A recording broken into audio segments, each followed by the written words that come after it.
नमस्कार। कानाफूसी में आप सबों का स्वागत है।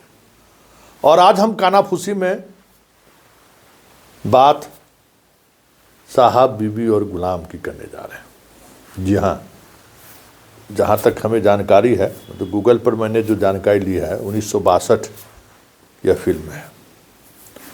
बंगाल, पश्चिम बंगाल के या बंगाल के एक उपन्यासकार के उपन्यास पर आधारित ये फिल्म है।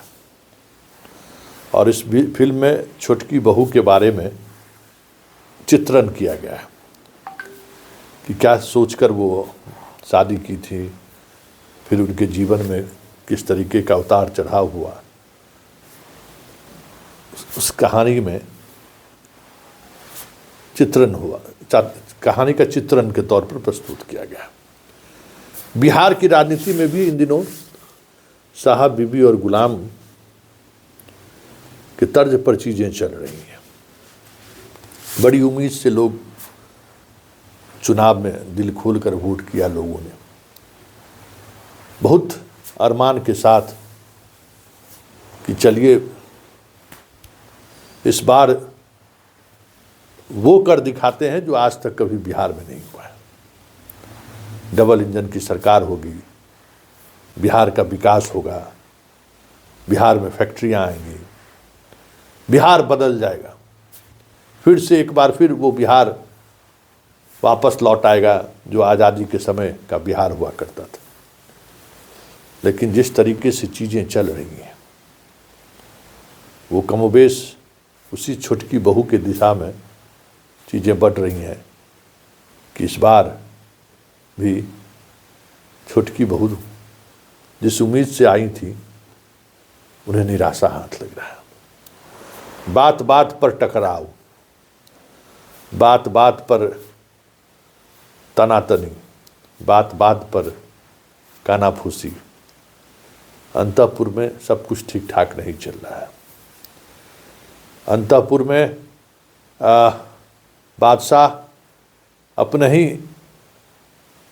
कुछ खास महामंत्रियों से इस तरीके से घिर गए हैं कि बादशाह भी तय नहीं कर पा रहा है कि आखिर हम करें तो करें क्या।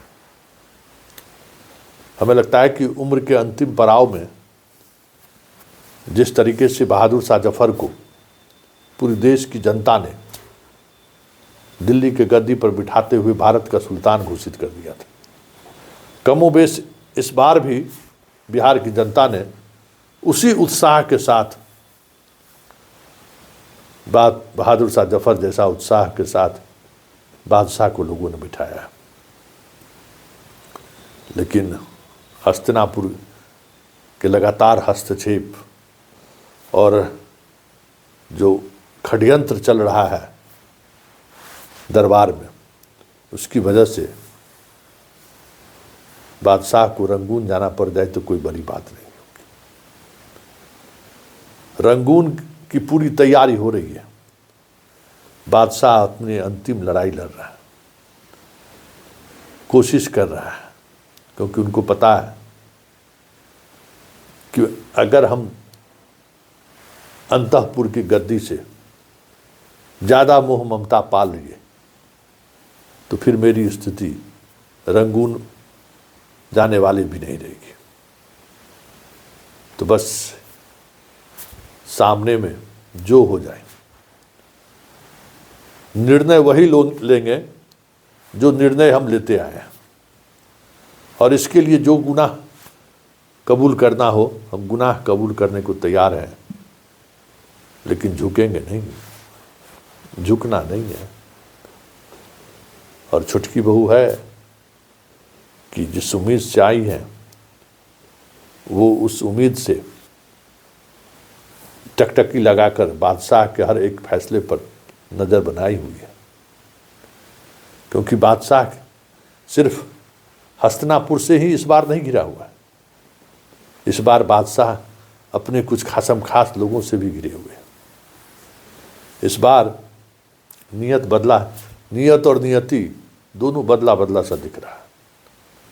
जिस पर सबसे ज़्यादा भरोसा था बादशाह का, आज थोड़ा गुमसुम रह रहे हैं। बादशाह ने जिसको जमीन से अर्थ से फर्श पर पहुंचाया, उसकी वफादारी तो और देखने वाली बन गई है।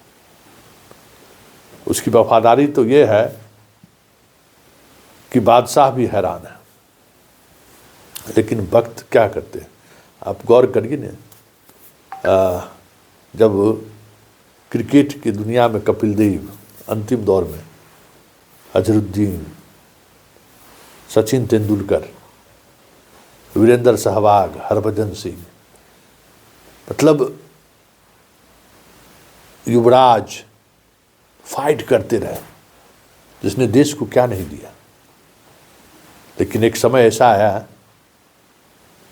कि वो विवश, लाचार, बोर्ड के हर उस फैसले को स्वीकार करने पर मजबूर हुआ जिस बोर्ड के अध्यक्ष हों, सेक्रेटरी हों या जो भी हो, सामने सामने बैठकर बात करने से भी हिचकते थे।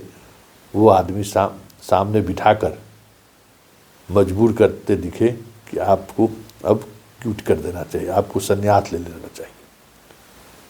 कमोबेश उसी दौर से बादशाह गुजर रहा है।